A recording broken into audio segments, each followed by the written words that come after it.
Alrighty, I'm going to try to give an overview of 14 Tali strats for Magma Cone. Right off the bat, there's a few things in the beginning. You have to jump across here.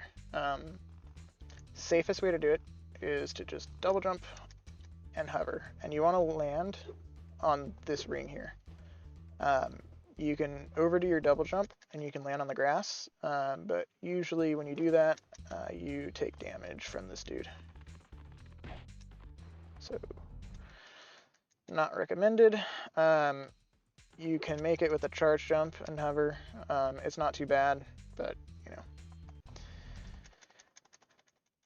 not vital to go for. You can also do a double jump high enough that you don't have to hover at all.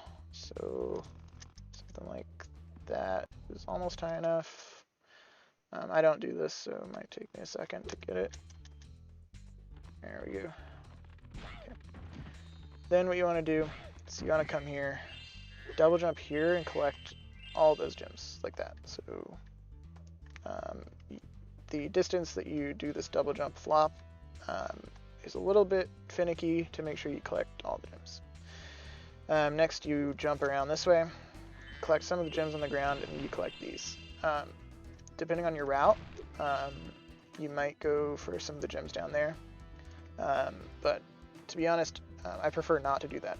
The reason being, you can just continue your charge jump here, glide, and you land in a pretty good spot here to do a out of bounds double jump flop right here.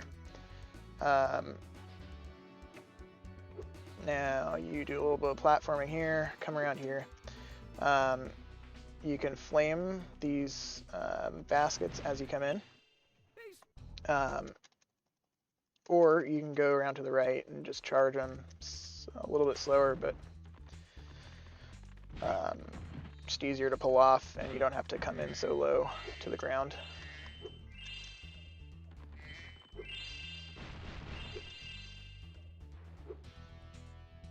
Okay. Then there's a fun little trick at the end that is a little bit finicky. Basically, it involves this super fly power up. So let me collect these gems and make a save state, and I'll show that off. Okay. So this is the setup that I use for it.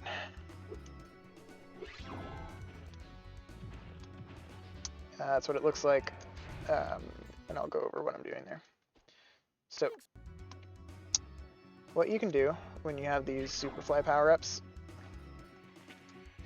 and you'll just want to fly around and practice this, but you hold down on the D-pad to kind of give yourself upward trajectory like that. Okay. And then you do a double jump input. So basically you hold down, which points you up. The X button kind of makes you flap, and the square makes you do this like really huge double jump. So it looks like this. So just my suggestion, grab the power up and just kind of do this for a bit. Get used to it. And then as far as the setup goes, the way I like to do it is there's a difference when you get this power up. I like to do it from the air. If you're gliding, you just go straight through it, which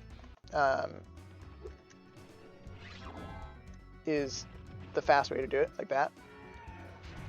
But I like to keep it a little bit slower just to make it a little easier for me, so I'll charge into it, which gives you that slight animation. And then I do it.